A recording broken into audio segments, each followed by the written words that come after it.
안녕하십니까? 2025년 5월 9일 금요일 인도네시아 헤드라인 시작합니다. 첫 번째 소식입니다. 인도네시아의 2025년 1분기 국내 총생산 성장률이 전년 동기 대비 4.87%에 그치며 3년 만에 최저치를 기록했습니다. 이는 이코노미스트들의 예상치 4.92%에도 못 미치는 수치로 코로나19 이후 최저 성장 속도입니다. 전분기 대비로는 0.98% 감소의 경기 둔화가 가시화되고 있습니다. 이번 성장률 부진의 주요 원인은 가계 소비력 약화, 정부 지출의 급감, 그리고 민간 및 공공투자 위축으로 분석됩니다. 특히 정부 소비는 전년 대비 1.38% 감소하며 전년도 동기 대비 19.9% 증가했던 것과 극명한 대조를 보였습니다. 이는 대통령 공약인 무료급식 예산 재조정과 선거 관련 지출 후유증 때문으로 풀이됩니다. 고정 자산 투자는 2.12% 증가에 그쳤으며 이는 연간 평균치인 4.6%보다 크게 낮은 수치입니다.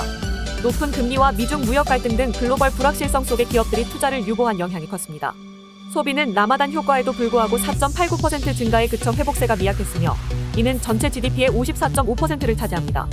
정부는 올해 연간 성장률 5.2%, 단기적으로는 8% 달성을 목표로 하고 있으나 시장 전문가들은 현 상황으로는 달성이 어려울 것으로 보고 있습니다.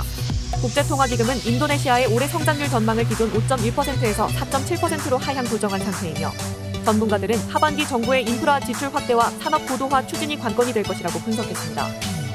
다음 소식입니다.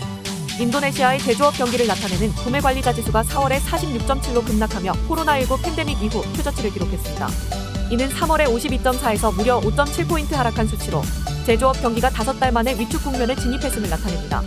S&P 글로벌은 이번 하락이 2021년 8월 이후 가장 급격한 제조업 침체라고 분석했으며 제조업체들은 신규 주문 감소에 대응해 원자재와 완제품 재고를 줄이고 고용을 축소하고 있다고 밝혔습니다. 내수와 수출 수요가 모두 둔화됐으며 특히 수출 주문은 최근 3개월 중 두 번째로 감소세를 보였습니다. 산업부는 이번 구매관리자 지수 하락이 글로벌 관세 전쟁과 수입품 유입에 따른 국내 제조업체들의 심리 위축을 반영한 것이라고 밝혔습니다. 제조업체들은 미국과의 관세 협상이 어떻게 마무리될지 주시하며 정부의 산업보호 정책에 대한 기대감을 드러냈습니다. 비록 단기 전망은 불확실하지만 많은 제조업체들은 향후 경기 회복과 구매력 개선에 따라 생산이 증가할 것으로 낙관하고 있습니다. 다만 라마단 수요의 계절적 사이클 종료와 글로벌 교역 불안정성으로 인해 회복 시점에 대해서는 신중한 관측이 이어지고 있습니다. 다음 소식입니다. 기브란 라카부밍 라카 부통령에 대한 탄핵 요구가 인도네시아 군 내부 갈등으로 이어지며 정치권과 군 사이에 긴장이 고조되고 있습니다.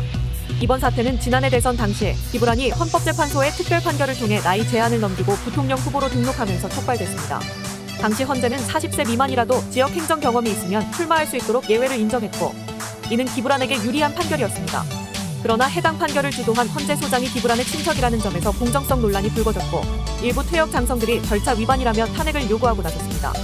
이러한 요구 이후 군 총사령관은 200여 명의 고위 장성을 인사조치했고 이 중에는 기브란 탄핵을 주장한 트리 수트리스노 전 부통령의 아들 쿤토 장군도 포함됐습니다. 하지만 쿤토의 인사는 하루 만에 전격 철회되면서 군 내부에 정치적 압박이 작용한 것 아니냐는 의혹이 제기됐습니다. 군은 인사 결정에 정치적 배경은 없다고 해명했지만 은퇴한 군인들 사이에서도 찬반이 갈리며 현역 장교들까지 혼란에 빠졌다는 분석이 나옵니다. 전문가들은 군이 정치 중립성을 유지해야 하는 상황에서 이례적인 인사 철회는 조직 내 균열을 보여주는 신호라고 지적하고 있습니다. 다음 소식입니다. 인도네시아 정부가 2040년까지 10기가와트 규모의 원자력 발전소를 건설하고 신재생에너지 비중을 대폭 확대하겠다는 계획을 밝혔습니다.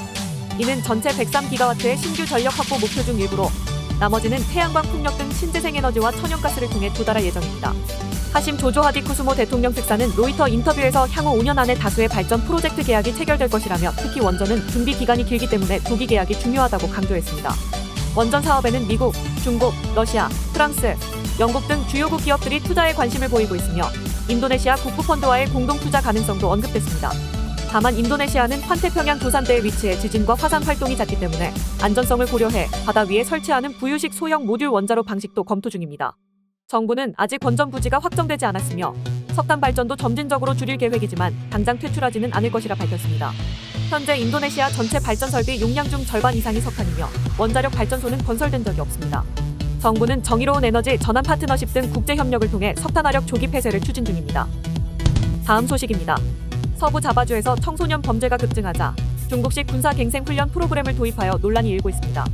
데디 무랴디 서부 자바주지사는 대폭시에서 열린 행사에서 해당 방안을 공식 제안하며 청소년들에게 군과 경찰이 주도하는 6개월에서 1년간의 훈련을 시행한다고 밝혔습니다. 무랴디 주지사는 중국의 교정 시스템에서 영감을 받았다고 설명하며 문제 행동을 하던 아이들이 훈련을 통해 활기차고 낙관적으로 변했다고 평가했습니다. 그는 해당 프로그램은 자발 참여 원칙을 따르며 부모가 동의하지 않으면 훈련소 입소는 불가능하다고 강조했습니다.